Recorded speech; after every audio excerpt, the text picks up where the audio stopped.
All right, so today I'm joined with Damon Jackson. Welcome back, man. How's everything going? It's going good, man. Been busy, but it's going good. How you been? Doing great, man. Thanks for coming on. So you got the Jim Miller fight last week, so that's why we're having you on this week. Big name, right? Legend, and it's gonna be your return to lightweight in probably 5 or 6 years, right? It's been a minute, man. I don't even know last time. It's been I think it was my UFC debut originally, like when I fought for them originally. So it's been a long time. Like the first contract, right? Yeah, like back in like 2015. Okay. And then you moved down to featherweight after you left the UFC or something like that, like after one or two Oh, fights, right? I fought one fight against Yancy Medeiros, and then I went down to featherweight right after that. So Okay, got you. Okay, and then with Jim Miller, what were your kind of thoughts on getting that opponent? Because like I said, you just moved up to lightweight, and it looks like they gave you a good name to start off with. yeah, no, it just made sense. The whole thing was cool, but I thought for sure they would give me some like no name, top 50 guy, like something like that, on a shorter notice, something like something that wasn't in my favor to like, have a big push, for, as far as rankings go and, for another big matchup. So the fact that they gave me Jim Miller is pretty cool because I know that he's from the area. He's from Jersey, so I know that he's gonna have a lot of fans there and stuff. But it's a really big fight for him, but it's a big opportunity for me as well. Yeah, big fight for both of you. I think the matchmakers did a good job. They put two exciting fighters together. So I wasn't too surprised. I was like, oh, this is perfect. But you were a little surprised. You didn't think that they were going to give you like a top 20 guy, something like that. Yeah, I wasn't really sure what like because they're not really big fans of you switching weight classes. Like I was contracted at 145, so that's usually what they expect you to make. They don't want you to be going up and down, a lot. So the fact that they like let me go up, I think it's because I took those two fights when both my guys missed weight. So the fact that they kind of gave me some credit for that. And so Sean told me, he said, as long as it makes sense, whatever you want to do next, just let me know. So I was pretty adamant about going up a weight class because it's just such a big cut. I'm walking around like 175. So cutting down to 145 is not easy. How are you kind of seeing this one play out? You guys are both pretty much legends in the game. So yeah, how are you seeing it play out? It's gonna be scrap, man. I have no clue. Like, I know his wrestling is good. I know my wrestling is good. He has good counter wrestling. I have good counter wrestling. So it could very easily be a 3 round like strike battle. So I'm planning for the hard 15 minutes no matter what. So if we have to wrestle over 15, I'm down. If we have to strike for 15, I'm down. So I really have no clue. Honestly, it's gonna be one of those fights that I have to get in there and make adjustments like on the spot on the fly because he's a vet. He's been fighting for years and years and years. So he's seen it all. He's done different styles. Like he's a vet. He's a true vet for sure. Right. So this is going to be like a real MMA fight. I feel like two guys who have just been locked in the game for a long time, right? So you guys both have the full skill set, and it's going to be on display at UFC 309.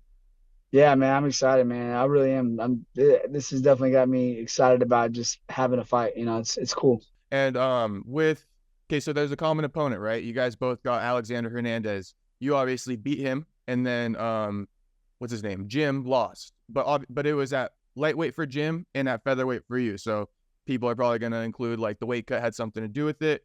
But based off of the techniques out there that you used and that Jim used on Alex, did you see any? Are you pulling anything from those fights? Yeah, I think that Jim didn't grapple with Alex at all.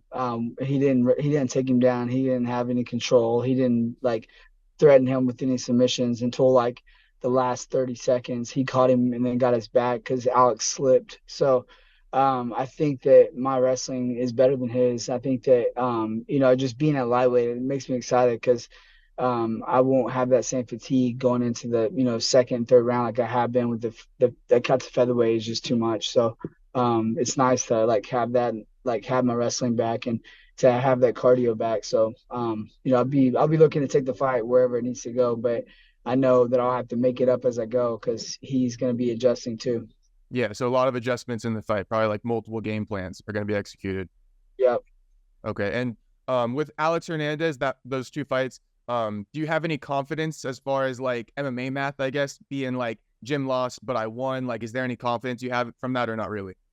Man, you can be the same fighter all the time, but you show up a little different every fight. So I can't hold that against him and think that since I beat Alex that I'll beat him, because it's Jim Miller. He's fought a million times. He's, been around the toughest guys. So it's just like, maybe he didn't show up that night. Maybe Alex did. So, it is what it is. I really think it's gonna have to be one of those fights where I have to make up my game plan as I go, and I can't mentally just stick with one thing and think it's gonna work the whole time.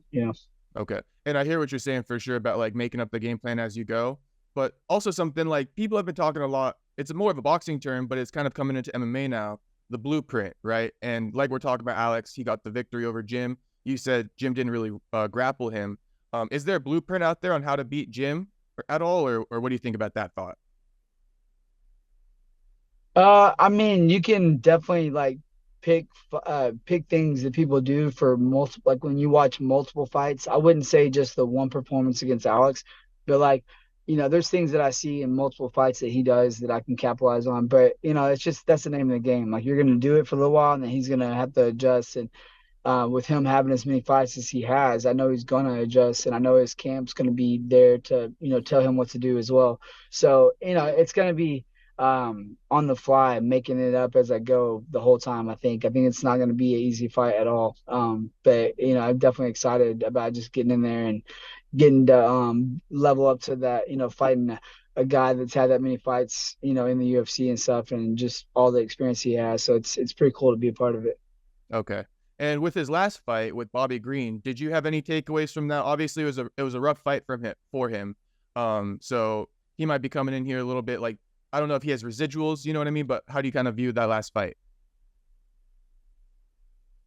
I mean, it's Bobby Green too. Same thing. It's like Bobby Green's he's been around for a minute. So I think, and he's got that crazy knockout power, and like I think you got to respect his performance against him because Bobby Green's no easy task, and the fact that they didn't get a finish is something that like you can't hold it over either one of their heads because I mean Jim's got that great wrestling you got to worry about, so Bobby couldn't really let go, and then Jim couldn't take Bobby down because Bobby was doing so good about his movement and stuff. So I think that there's definitely stuff you can pick apart from it, but both guys are vets and both guys have you know a little bit of everything. So I think that Jim's just that guy shows that he's durable. He's very durable.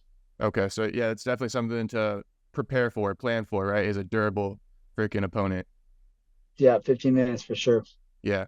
Now, also, he, like you said, also in his hometown, kind of, or down the street, he's obviously getting up there in age. He's one of the longest tenured fighters on the roster. Do you Yeah. feel like he might end up retiring after this? Like, is this, you'll hear fighters say, like, I'm going to send him into retirement, shit like that. I'm not trying to get you to say that, but any thoughts on this, how this could maybe be his last fight? It looks like it's teed up for him in his hometown.